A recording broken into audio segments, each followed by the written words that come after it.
Hello students, आज हम limit of function में कुछ एग्जांपल्स लेंगे, उसकी लिमिट फाइंड करेंगे। पहला एग्जांपल ले रहे हैं हम, क्या दे रखा है, limit x tends to 0 x sine 1/x। इसकी लिमिट फाइंड करनी है, क्या होगी? एप्सिलॉन डेल्टा डेफिनेशन से, एप्सिलॉन डेल्टा डेफिनेशन से। फर्स्ट ऑफ ऑल हम देखते हैं, देखो कि कोई भी फंक्शन है उसकी लिमिट किस तरीके से हम फाइंड कर सकते हैं। कितने मेथड हमने अब तक किए हैं। तो देखो, सबसे पहले कोई भी रियल वैल्यूड फंक्शन हो, क्या रियल वैल्यूड फंक्शन, कोई भी फंक्शन हमें दे रखा है f रियल वैल्यूड। अब इसका मीनिंग क्या है रियल वैल्यूड का? रियल वैल्यूड मीनिंग है कि कोई भी function from a to real number, कहाँ उसकी जो वैल्यू आएगी ना, कोई भी यहाँ सेट डोमेन सेट a है और कोडोमेन हमारा r होना चाहिए, ऐसे फंक्शन को हम रियल वैल्यूड फंक्शन बोलते हैं, क्योंकि इसकी जो वैल्यू है वो रियल आएगी फंक्शन की, है ना। तो कोई भी रियल वैल्यूड फंक्शन जो है वो कंटिन्यूस उसकी कोई लिमिट निकालने की डेफिनेशन 3 होती है, क्या? एप्सिलॉन डेल्टा डेफिनेशन, ठीक है, ये तो पहली होगी। दूसरी क्या है? लेफ्ट हैंड लिमिट और राइट हैंड लिमिट। ये जरूरी होना चाहिए, सेट ए है वो आर का सबसेट होना चाहिए, रियल नंबर का ही, क्योंकि R2 नहीं होना चाहिए, फिर ये 2 वेरिएबल का फंक्शन बन जाता है। उसके लिए लेफ्ट हैंड लिमिट और राइट हैंड लिमिट काम नहीं करेगी। और थर्ड हमने क्या पढ़ा? सीक्वेंशियल क्राइटेरिया, सीक्वेंशियल क्राइटेरिया, ठीक है। तो जनरली 3 मेथड हमारे पास, कोई भी real valued function from R to R या फिर A टू R, कोई भी फंक्शन होगा उसके हम निकाल सकते हैं, ठीक है। अब देखो, हमें फंक्शन दे रखा है x sine 1/x, epsilon delta definition से इसकी लिमिट हमें फाइंड करनी है, या फिर हमें इसने बोला है कि शो करो 0 होगी इसकी लिमिट। ये बोल रहा है क्या? शो करो कि एप्सिलॉन डेल्टा डेफिनेशन से इसकी लिमिट जो है वो 0 होगी। तो देखो, डेफिनेशन होती है वो लिख लो पहले, क्या? गिवन एप्सिलॉन ग्रेटर देन 0 के रिस्पेक्ट में एक डेल्टा ग्रेटर देन 0 ऐसा मिल जाए सच दैट जो हमारा फंक्शन है x sine 1/x minus limit यानी कि 0, ये क्या बन जाए? Less than epsilon. कब? जब mod x less than delta हो तब, है ना। तो इसको एप्सिलॉन बनाना है तो पहले इसको थोड़ा ब्रेक कर लो। मोड है तो इसको आप अलग अलग लिख लो, मोड x और मोड साइन 1/x।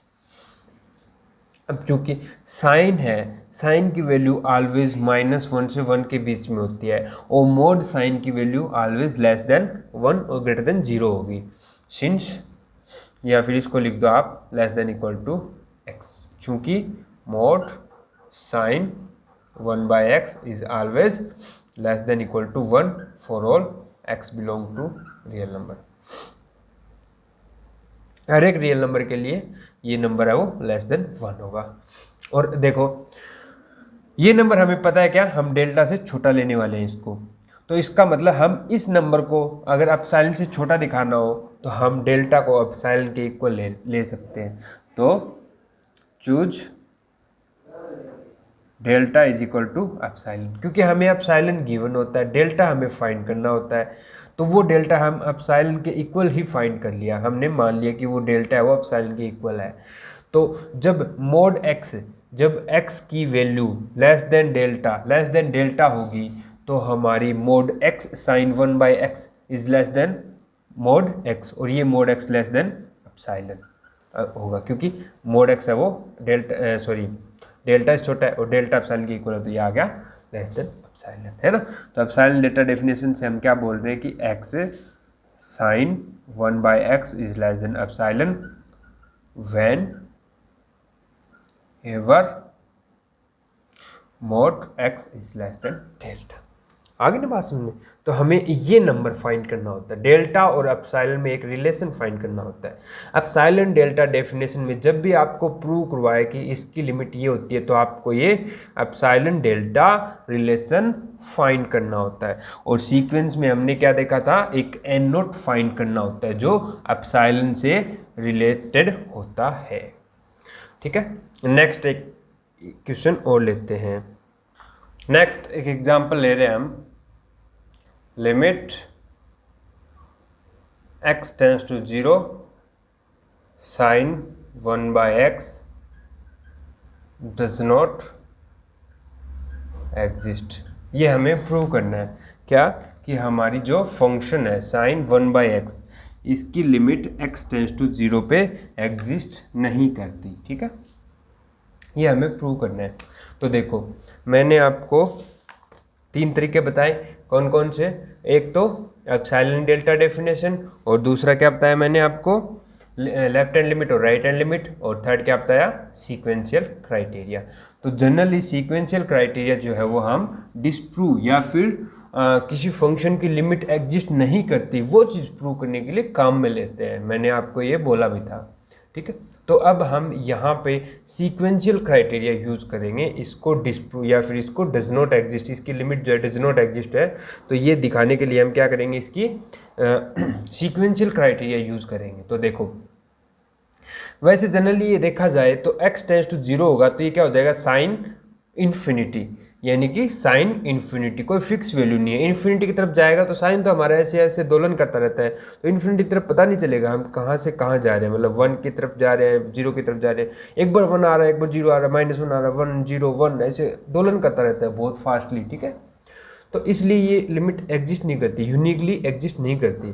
तो अब मैं इसको सीक्वेंशियल क्राइटेरिया दिखाऊंगा कि ऐसी 2 सीक्वेंस लूँगा मैं, क्या, ऐसी 2 सीक्वेंस लूँगा, xn एंड yn, जो दोनों की दोनों कहाँ कन्वर्ज करेगी, 0 पे कन्वर्ज करेगी। क्या, मैं ऐसी 2 सीक्वेंस लूँगा xn yn जो 0 पे कन्वर्ज करेगी, but f of xn and f of yn ये किसी अलग अलग पॉइंट पे कन्वर्ज करेगी। ठीक है, जो दोनों डिफरेंट हो गए। तो सीक्वेंशियल क्राइटेरिया क्या बोलता है कि कोई भी फंक्शन की L लिमिट होगी, तो कोई भी फंक्शन है L उसकी लिमिट कहलाती है as x tends to c।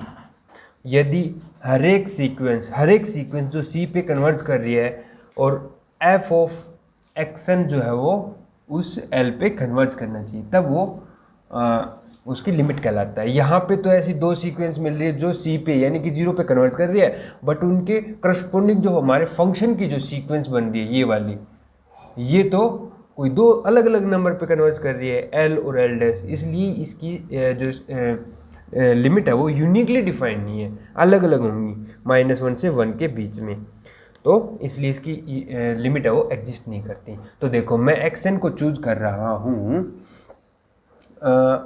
1/2 पाई या फिर पाई n ले लो, क्या, pi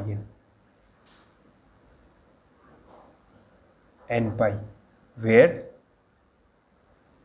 n belong to natural number. और जो yn है वो मैं ले रहा हूँ 1/2 π/2 आना चाहिए, यानी कि n पाई प्लस π/2 या फिर n + 1/2 पाई। ठीक है, ये मैंने सेकंड सीक्वेंस ले ली। अब यहाँ से आप देख पा रहे हो n टेंड्स टू इन्फिनिटी पे ये जो सीक्वेंस है xn वो कहाँ कन्वर्ज कर रहा है, 0 पे, और yn n tends to infinity पे कहाँ कन्वर्ज कर रहा है, 0 पे, 2 यहाँ लिख लो। ठीक है, दोनों की दोनों सीक्वेंस क्या 0 पे कन्वर्ज कर रही है। अब हम इनके करस्पॉन्डिंग हमारे फंक्शन की सीक्वेंस देखेंगे, यानी कि f ऑफ xn, तो वो क्या आएगी, साइन 1/x, यानी कि ये जो है इसका उल्टा कर दो, यानी कि n पाई समझ में आ गया ना सबको, where n belong to natural number. तो ये नंबर क्या आ जाएगा, 0 आएगा, यानी कि f ऑफ x1 ये भी क्या है 0, f of x2 0, f of x3 0। तो ये जो है वो 0 सीक्वेंस है, तो ये कहाँ कन्वर्ज करेगी, 0 पे, यानी कि f ऑफ xn जो सीक्वेंस है कन्वर्ज टू 0। नेक्स्ट अब हम बात करेंगे f ऑफ yn की। f ऑफ yn में it means sign 1/yn, it means sign ये उल्टा हो जाएगा, यानी कि n+1 π/2। अब यहाँ से नोट करने वाली बात क्या है,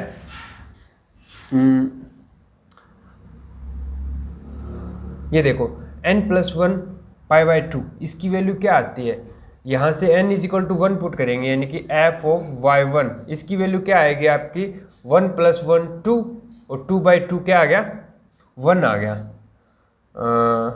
2/2 क्या आ गया 1 आ गया, इट मीन्स ये आ गया पाई पे वैल्यू 0, और f ऑफ y2 ये नंबर क्या आएगा 2 + 1 3, 3π/2 और 3π/2 की वैल्यू होती है -1,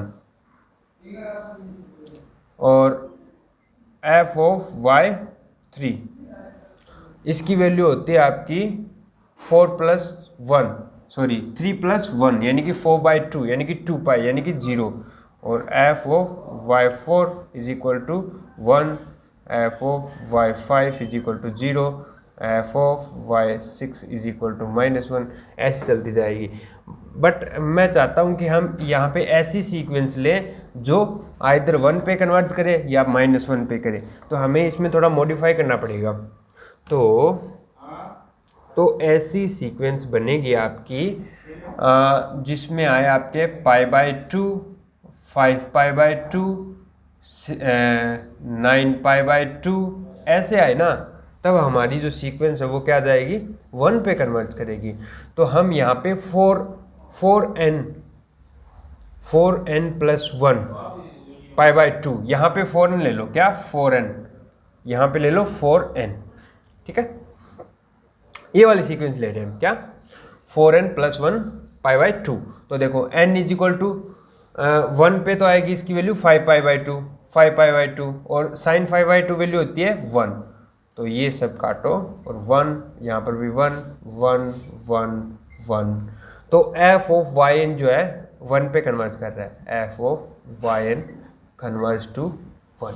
तो आप ऐसी तीसरी सीक्वेंस भी बना सकते हो zn जो कहाँ कन्वर्ज करेगी -1 पे, ठीक है, बट हमें मतलब उसकी लिमिट एग्जिस्ट नहीं करती, ये दिखाने के लिए जस्ट हमें 2 सीक्वेंस ढूंढनी है ऐसी जो हमारे पॉइंट जिस पे हमें चेक करना है उस पे कन्वर्ज करनी चाहिए, यहाँ पे 0 तो 0 पे कन्वर्ज करनी चाहिए, और उनके करस्पॉन्डिंग हमारे फंक्शन की जो सीक्वेंस बनेगी f of x1, f of x2, f ये जिस पॉइंट पे कहीं कन्वर्ज कर रही है, और f ऑफ yn कहीं दूसरे पॉइंट पे कन्वर्ज करनी चाहिए, ये डिफरेंट पॉइंट पे कन्वर्ज करनी चाहिए। तो यहाँ से हम बोल सकते हैं then bye sequential criteria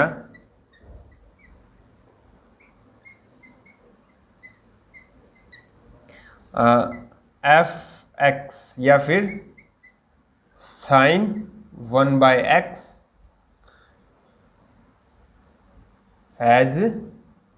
does not exist, limit x tends to 0 sin 1/x does not exist. समझ में आ गया ना, तो हमने ये सीक्वेंशियल क्राइटेरिया यूज किया फॉर द उसकी लिमिट एग्जिस्ट नहीं करती ये दिखाने के लिए। तो हमने 2 सीक्वेंस उठाई जो 0 पे कन्वर्ज कर रही है, उनके करस्पॉन्डिंग हमारे फंक्शन की सीक्वेंस है वो एक 0 पे कन्वर्ज कर रही है, एक 1 पे कन्वर्ज कर रही है, ठीक है। तो ये हो गया हमारा एक एग्जाम्पल।